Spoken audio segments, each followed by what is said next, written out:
வணக்கம். ட்ரெய்லரில் முக்கியமான இன்ஃபர்மேஷன்ஸை ரிவீல் பண்ணுறதுல ஒரு ரிஸ்க் இருக்குது. படத்தில் அதை தாண்டி பெரிய சர்ப்ரைசஸ் இல்லைனா அந்த ட்ரெய்லர் தான் பெரிய ஸ்பாய்லர். ஆனால் எந்த மாதிரியான படத்தை பார்க்க போகிறோம் அப்படின்னு தெரிஞ்சுக்கிட்டா ஆடியன்ஸ் செலவு பண்ண யோசிக்க மாட்டாங்க. சர்ப்ரைசஸ் விட அஷூரன்ஸ் தான் முக்கியம்னு அந்த மாதிரியான ட்ரெய்லர்ஸ்க்கு பின்னாடி இன்னொரு லாஜிக்கும் இருக்குது. ஹாலிவுட் ஸ்டுடியோஸ் எப்படியான லாஜிக்கை தான் கமர்ஷியல் படங்களுக்கு ஃபாலோ பண்ணுறாங்க. இந்த பிளாஸ்ட் படத்தோட ட்ரெய்லரும் கூட இதே லாஜிக்கை பேஸ் பண்ணி கட் பண்ணப்பட்ட மாதிரி தான் இருந்தது.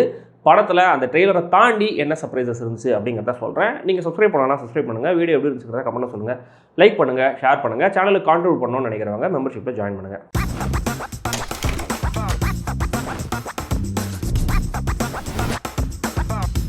பிளாஸ்ட் கராத்தே மாஸ்டர் அர்ஜுன், அவருடைய ஒய்ஃப் அபிராமி, பொண்ணு பிரீத்தி முகுந்தன், அர்ஜுனுடைய தம்பி விவேக் பிரசன்னா. ஒரு simple family. Vivek Prasanna medical shop வச்சிருக்காரு. பிரீத்தி ஒரு ஐடி கம்பெனியில் ஒர்க் பண்ணுறாங்க. அபிராமி சின்ன சின்ன டெய்லரிங் வேலையெல்லாம் பார்த்துக்கிட்டு இருக்காங்க. இந்த கதை ஒரு பக்கம். இன்னொரு பக்கம் ஒரு மலையை குடஞ்சு அரிய வகை தாதுக்களை எடுக்கலாம் அப்படின்னு ஒரு கார்பரேட் கம்பெனி பிளான் பண்ணுறாங்க. அந்த கம்பெனியுடைய பாஸ் ஜான் கொக்கேன். ஆனால் அந்த மலையில் கை வச்சா சுற்றி இருக்கிற ஒரு கிராமமே மொத்தமாக மண் சரிவில் அழிஞ்சு போகும். ஸ்டில் தமிழ் சினிமாவுடைய கார்பரேட் வில்லன் சும்மா இருப்பாரா? அதுக்கான வேலைகளை அவர் ஆரம்பிக்கிறாரு. அவருக்கு எந்த விதத்திலையும் சம்மந்தமே இல்லாத அர்ஜுன் ஃபேமிலினால அவருடைய இந்த ப்ராஜெக்ட்டுக்கு பிரச்சனை வருது. அது ஏன், எப்படி அப்படிங்கிறதா இந்த பிளாஸ்ட். சம்பந்தம் இல்லாத ரெண்டு விஷயங்கள் எப்படி சம்மந்தப்படுது, சின்னதாக ஒரு பிரச்சனை எப்படி நூல் பிடிச்சா மாதிரி ஒரு ஃபேமிலிக்கும் கார்பரேட்டுக்குமான கிளாஷாக மாறுதுன்னு யோசிச்ச விதம் இன்ட்ரெஸ்டிங். செகண்ட் ஹாஃபில் சில இடங்களில் சிச்சுவேஷன்லேருந்து ஆர்கானிக்காக ஒர்க் ஆகிற ஹியூமரும் நல்லா இருந்தது. ட்ரெய்லரில் நாம் பார்க்காத இன்னொரு கேரக்டரை வச்சு ஒரு சர்ப்ரைஸ் ரிவீல் இருக்குது. அது ஒரு நல்ல theatrical moment. Main villain John தான். ஆனால் அர்ஜுன் சிதம்பரம் கேரக்டருக்குன்னு ஒரு நல்ல மாஸ் சீன் ஆக்சுவலாக நல்லாவே யோசிச்சிருந்தாங்க. ஒரே ஒரு சின்ன பாட்டு மட்டும்தான் படத்தில் வருது. அதுவும் மாண்டேஜில் டக்குன்னு வந்துட்டு போயிடும். அதை தவிர அவுட் அண்ட் அவுட் ஒரு பியூர் ஆக்ஷன் படமாகவே இயக்குனர் அதை ட்ரீட் பண்ணியிருக்காரு. ரொமான்ஸ், பாட்டு, காமெடின்னு எந்த டிவியேஷனும் வச்சுக்கல, அதுக்கு பாராட்டலாம். அதுவும் அர்ஜுன் மாதிரியான ஒரு ஆக்ஷன் ஸ்டாரை வச்சுக்கிட்டு பிரீத்தி முகுந்தனை ஆக்ஷனில் சென்டர் ஸ்டேஜ் எடுக்க வச்சிருக்காரு இயக்குனர். அது ஒரு நல்ல விஷயம். பிரீத்தியும் ஆக்ஷன் சீன்ஸில் செம்ம கன்வின்சிங்காகவே இருக்காங்க. இவங்களால திருப்பி அடிக்க முடியும் நம்ம நம்புற அளவுக்கு இருக்குது அவங்களுடைய ஸ்விஃப்ட் மூவ்மெண்ட். இத்தனையும் அவங்க பார்க்க ரொம்ப ஒல்லியாகவே இருக்காங்க.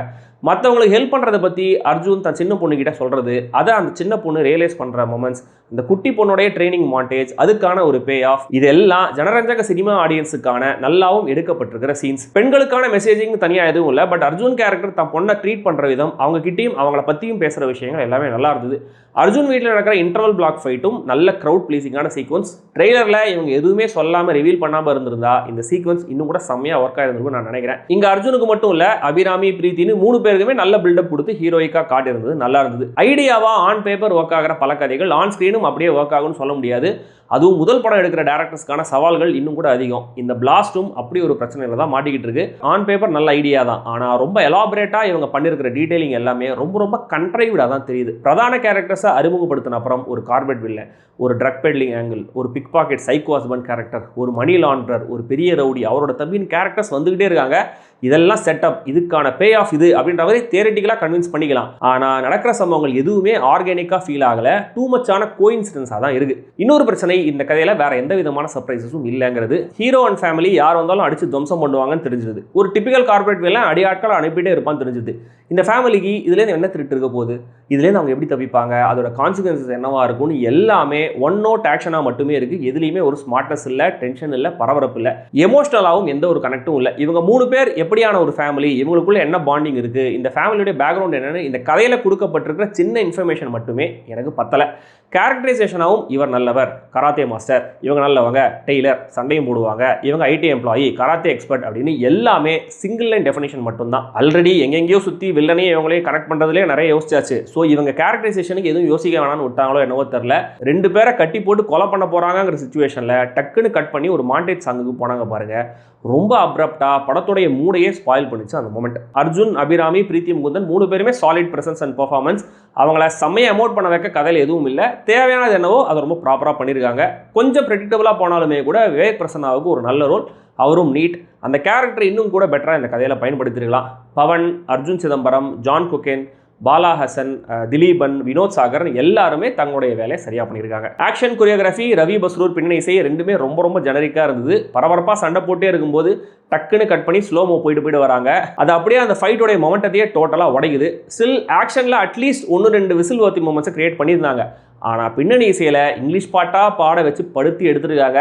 பேக்ரவுண்டில் இங்கிலீஷ் ரேப்பு, இங்கிலீஷ் லிரிக்ஸோடலாம் பாட்டு வச்சாலே அது படத்துடைய குவாலிட்டி இன்டர்நேஷனல் லெவலுக்கு எலிவேட் பண்ணும் அப்படின்னு தமிழ் சினிமாவில் யாரோ தப்பாக கண்டுபிடிச்சி வச்சுருக்காங்க. ஏன்னு தெரியல. அதுவும் இந்த படத்தில் சுத்தமாக ஒர்க் ஆகவே இல்லை.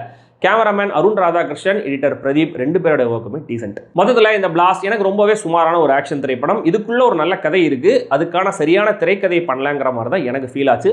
ப்ரெசன்டேஷனாக ஒரு ஓல்ட் ஸ்கூல் கமர்ஷியல் படத்தை டெக்னிக்கலாக குவாலிட்டியாக கொடுத்த மாதிரி இருந்தது.